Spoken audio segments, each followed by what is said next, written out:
Welcome, everybody, to our event, Seeing Opportunity in Devastation, sharing stories to inspire. And there are so many topical issues on the go right now.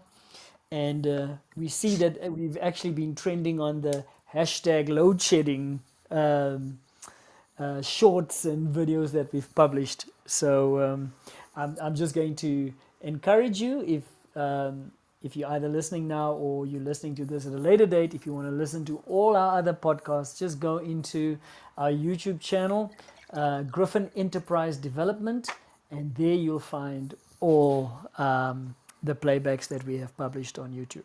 So, without further ado, let me just introduce Ed. Ed is our guru mentor, and the stories that we literally listen to are from him. So, over to you, Ed. Thank you, Jacques. Yeah, last session we talked about the priceless advantage that small businesses have in being able to form relationships with their customers, and how large businesses, in fact, really didn't have a very close relationship in most cases with their clients or customers. In fact, in many large businesses, it's actually very, very difficult to form a relationship with them if you are a customer. Um, Someone was complaining just recently that one of the banks you cannot email because there are no email addresses, no general email addresses. Um, you have to go via a call center. And we all know that call centers can sometimes not be the ideal place to transact business. Um, and there are many others. There's a large business where the only way that I can actually talk to someone in the business is to phone a call center in America, not toll free. That would be a hideously expensive exercise to do. So we've all had these experiences, whereas little businesses, you can often get to talk to the CEO directly and immediately often. And so the small business can set up a personal relationship, a one-to-one relationship with their customers. And the very large businesses, which some people or sometimes it appears have all the advantages because they're much less affected by things like inflationary pressures. They just push their prices up. Um, they're much less affected by things like load shedding because they generate their own power or they have generators, and the cost of those generators simply goes on to the goods that they sell, goods or services they sell. So they're a lot more insulated from the trauma, the day-to-day traumas that many small entrepreneurs and medium entrepreneurs face. But they have the disadvantage that they don't have a relationship with their customers. And without a relationship, it's quite difficult actually to get a referral.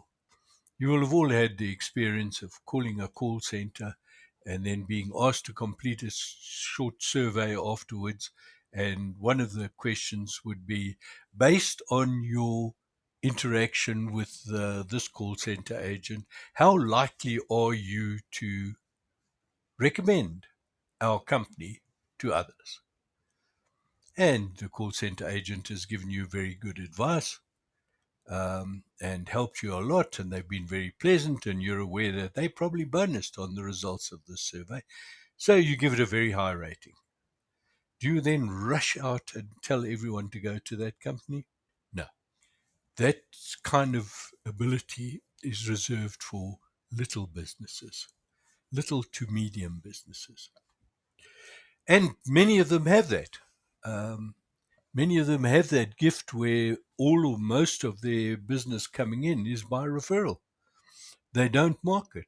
They get everything by referral. Wonderful. Um, and other businesses that have that priceless ability to form relationships try and behave like big businesses and insulate themselves from their customers as much as possible, leaving it to underlings to deal with customers, whether they are complaining or complimenting. Now, I don't think that that's a wise strategy because unless you have a specific care and relationship program in your business, and that doesn't mean a call center, that means a specific program to develop, to understand what the customers are thinking and feeling about your services and to react on that. Not simply to tick a box and rate somebody's KPIs on their performance on how many 10 out of 10s they got ticked. You need a specific program, and there are many very, very good programs around. But most entrepreneurs, they just naturally deal with the customer. They deal in person with a lot of the customers. And so they're using that priceless asset. If you're not, if you are either a little cold or a little shy, um, or are afraid of customer interactions, usually described as a fear of selling, then put something together, put something deliberately together to get to know your customers. Go and have a coffee with 10 of them and just chat and ask them what your business could do better, what they really like, why they refer you, and find out more and then engage on that. If you're getting companies coming to you by referral all the time, that's wonderful. But be careful because there's a little trap in that. That if you don't know why people are referring to you, you may at some stage inadvertently change what's making people refer others to you, and suddenly the referrals dry up. And most people, including myself, who run businesses which are very dependent on referral business, have experienced this from time to time, where suddenly all the sales leads dry up. So don't be too complacent because you're getting all of your leads coming in to you. You need to work at this. You need to actually understand what you're doing right with your customers and what you're doing wrong. Um, it's an awkward conversation to have because customers who like your service will, generally speaking, not like to tell you the bad things, but you've got to insist. Find something that we are not doing perfectly and tell me about it because I'd like us to be doing everything perfectly. So work at your relationships, and there's several strategies to build this kind of referral businesses. Some family members of mine, they run a building renovation and shop fitting business, and they've confined their area largely to a small town, and they've got effective monopoly of that town for all of the business that comes out of that town, and it's enough to sustain quite a nice little business. A very long time ago, when I was a salesperson, I had the monopoly on a particular class of business in a city. I had the whole of that market, and it was very nice. You can get seriously rich that way. So, one of the strategies is to focus your effort to a community of customers that will naturally refer to each other because they're in contact with each other. That can be a geographical one, as in the case of my family member, or it could be a line of business one, as was the case with me earlier. And there's several other possible ways of doing that. But the trick is to keep asking, why are you coming back to me? What can I do better to make more people come back to me, to guarantee that in 10 years' time, you will still be sending people to me? And there's another problem that when someone has bought something from you and it's a one off purchase for now, they will enthusiastically recommend you in the near future. And then as time goes by, they'll hear about other businesses and you're not in interaction with them, you're not communicating with them, and gradually that referral will dry up. They might say to someone, oh, I dealt with Fred, but that was some time ago. You better look around the marketplace. There are probably other people that are available right now. So be careful. Use this precious jewel that is called referrals. Use the precious jewel that is called relationship. Um, when Elvis Presley, the rock singer, was arguably the most famous rock singer in the world, his money came from cutting records, but also from concert tours. And, that was a long time ago and things were very different. Their concert tours would be to go around to typically small towns and book the town hall and give a concert in the town hall. And because Presley was very popular, those concerts around these small towns were often sellouts. And his manager, the renowned Colonel Tom Parker, who was a canny old guy, he would save quite a lot of his marketing material, mainly posters in those days. He would save a lot of his marketing material until the concert was sold out. Then he would plaster the whole town with posters for the concert. And you might think to yourself, well, that's a bit of a waste of money. But there was method in the madness because that increased the demand for Presley. It increased the sales of his record. It meant that the next time he came to that town, he could book a bigger venue and fill that, and yet another big venue and fill that. And he could go to larger towns and small cities and eventually big cities and fill huge halls in those cities.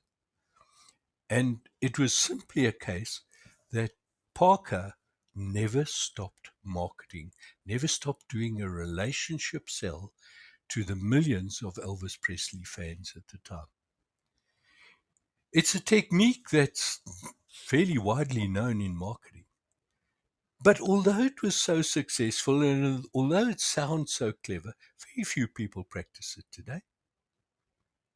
So if you are getting a lot of your business simply coming in through the window by referral, maybe this is the time that you go out on an out and out marketing campaign, which not only sells to new business, but sells to your customers as well. Because you need to keep promoting yourself and you need to keep asking the questions. Why do you like what we do? What could we do better? What irritates you? And then keep improving your business. That whole customer relationship can be your marketing arm, it can be your product development arm, it can be your business structure arm, because that will inform all of those things and probably your supply chain arm to decide what you need to buy to satisfy that customer demand. Never ever ignore it. Jacques, I think we're running a little short of time. I know you have a commitment coming up pretty soon. Hi, Ed. Oh, yeah. Um, I could actually, I forgot about the time. Like, honestly, I was just like, it's one of those rare moments when I didn't want you to stop. You've got to be But careful about this because I could go on for a while. I'm I very know, passionate about this one. oh, absolutely. But I mean, it obviously it's driving the presentation and how you're telling the story. And Mm. you know what is so interesting to me is the old adage, in a way I've grown up, and it yes it is a little bit maybe on a more spiritual side, but it just says that during rain, pray for rain, Mm. Yeah, or other just reframe it. When it rains, pray for rain, which means you don't now start putting out there energetically that, oh no, I've got too much now, please stop, let me mm. just focus on handling this rain. But Yeah, what you're saying and the message I'm receiving is, when you have great demand, strike while that iron is so hot as far as your marketing campaigns and strategies are concerned. For sure. What was very what would hit very close to home, and this is one of the, I'm gonna call it one of the unexpected nuggets, is when you say, especially as a consultant or mentor or a coach, you kind of get referral businesses. No matter what you do in the end, your business is driven through referrals. And your call to action for us not to become complacent just because we're getting referral businesses. I mean, just the practical thing is why the congruence, right? You being referred to, and the awareness to actually ask, okay, so what is this referral based on? What is the expectation? So firstly, the question is who has referred you and why? Oh, okay. And is there congruence before you either rattle off and you deliver and you end up disappointing your first time client in that way. But working your referral system, I mean, very, very simple, but very, very powerful. And cheap. And and absolutely cheap. So I would like to maybe just coin the phrase is that, if referral and your referral strategy is working, work on keeping it congruent Yes. with a Yeah. good dollop of great self-awareness and asking great questions that Ed took us through in terms of, how do you frame these kinds of things? What answers are you requiring? And also, once again, bottom line is asking satisfied clients or asking a client why it is that they buy from you, so important. But within all of that, you know what caught my attention? It was the first time buyer. No matter how that first time buyer now comes to you, how do you handle that first time buyer? How do you build that relationship? And then the fact of the matter is, and it's so true, I can confirm that it is true. You're grateful for the sale, first time buyer, and they have a great experience, but you do nothing about it as the recipient of the sale, right? And the person starts just disappearing and you never contact them. And so keeping that relationship close once it's been initiated is very, very important. And anyway, I'm Yeah. going to stop carrying on in that way, but these are the things that really caught my attention today. It's an absolutely vital area. Absolutely vital. Um, that capturing that first time customer and making them a lifetime customer. And yeah, I people will like say, it. "Oh, but my business doesn't have lifetime customers. They only buy from me once." Well, unless you're a funeral director, that's simply not true. And then their relatives might buy from you again. But Yeah. for the rest, even wedding planners should know that that potential customer who keeps referring them, and who knows, whose children or whose friends or even themselves may engage in another wedding. So even those Yeah. rarities, Yeah. they can be turned into ongoing customers. Great. Thank you, Ed. This has been absolutely wonderful. And for those of you attending and listening to this, as usual, I'm going to say, don't just tickle your ears and say, wow, that was brilliant. Listen, reward us by taking what you're learning from this podcast and implementing it. And even dropping us a line and telling us what happened. We would love your feedback. So Indeed. until next week, have fun.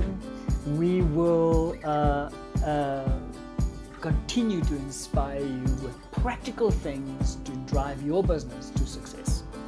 And thank you, Ed. Thanks all. Bye for now. Bye.